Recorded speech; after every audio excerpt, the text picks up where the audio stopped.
នៅក្នុងស្រុកអូជុំទាំងមូលមានរមណីយដ្ឋានធម្មជាតិច្រើនមែនទែន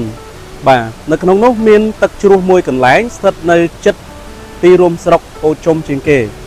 ទឹកជ្រោះនោះគឺទឹកជ្រោះផ្ដាំស្នេហ៍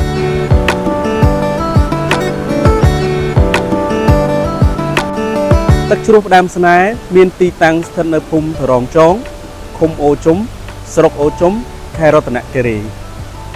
ទឹកជ្រោះនេះមានចម្ងាយប្រមាណជា3គីឡូម៉ែត្រពីទីរួមស្រុកអូជុំមានកម្ពស់ប្រហែលជា8ម៉ែត្រអញ្ចឹងឥឡូវយើងទៅមើលថតរូបលេងទាំងអស់គ្នាបាទ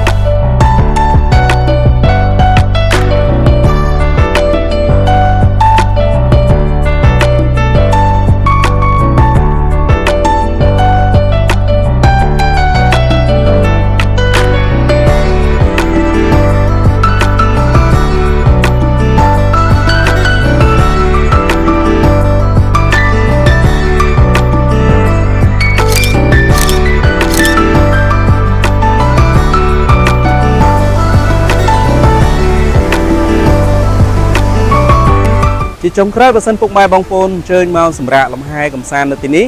កុំភ្លេចប្រមូលសម្រាមដាក់ក្នុងធុងសម្រាមផងយើងរួមគ្នាដើម្បីបរិស្ថានស្អាតជួបជាមួយខ្ញុំបាទសុកនៅវីដេអូក្រោយៗទៀតបាទសូមអរគុណសូមជម្រាបលា